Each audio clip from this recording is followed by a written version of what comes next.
আর এদিকে বিদ্যুৎ চুরিতে কাঠগড়ায় বিধায়কের আত্মীয়রা, খণ্ডঘোষের ছবি, বেনিয়মের কীর্তি ফাঁস, তাঁতিপাড়ায় হুকিং করেই দোতলা পাকা বাড়িতে বিদ্যুৎ সরবরাহ, রাস্তার ইলেকট্রিক পোল থেকে অবাধে হুকিং। শুধু দোতলা পাকি বাড়িতে হুকিং করে বিদ্যুৎ নয়, পাশের মাটির বাড়িতেও হুকিং করে বিদ্যুৎ। কবে থেকে চলছে এসব? বিদ্যুৎ চুরিতে কাঠগড়ায় বিধায়কের আত্মীয়রাই। কথা বলবো আমাদের প্রতিনিধি শরদিন্দু রয়েছেন সঙ্গে। শরদিন্দু,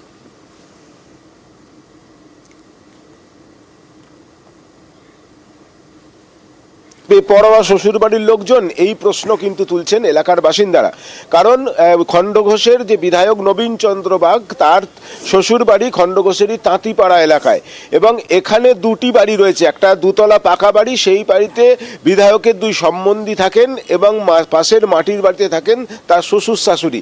দুটো বাড়িতেই দিনের পর দিন ধরে হুকিং করে বিদ্যুৎ চালানো হচ্ছে, বিদ্যুৎ চুরি করা হচ্ছে।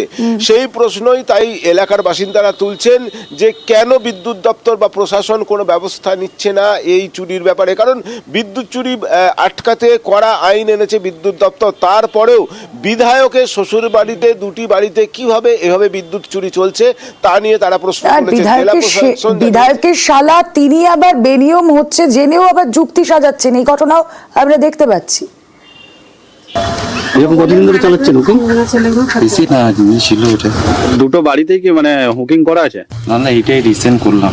আর ওই বড় বাড়িটা তো হুকিং করা? না, ওটা এখন কারেন্ট নিয়ে নেয় বলে এখন দিয়ে আছে, কারেন্ট ওটাই। আচ্ছা, কিন্তু এইভাবে হুকিং করে আর আমি এটা ডিস্টার্ব হয়ে গেছিল। খণ্ডঘোষের তাঁতিপাড়াতে খণ্ডঘোষের বিধায়কের শ্বশুর বাড়ি, সেখানে দেখা গেল হুকিং করে বিদ্যুৎ নিয়েছে।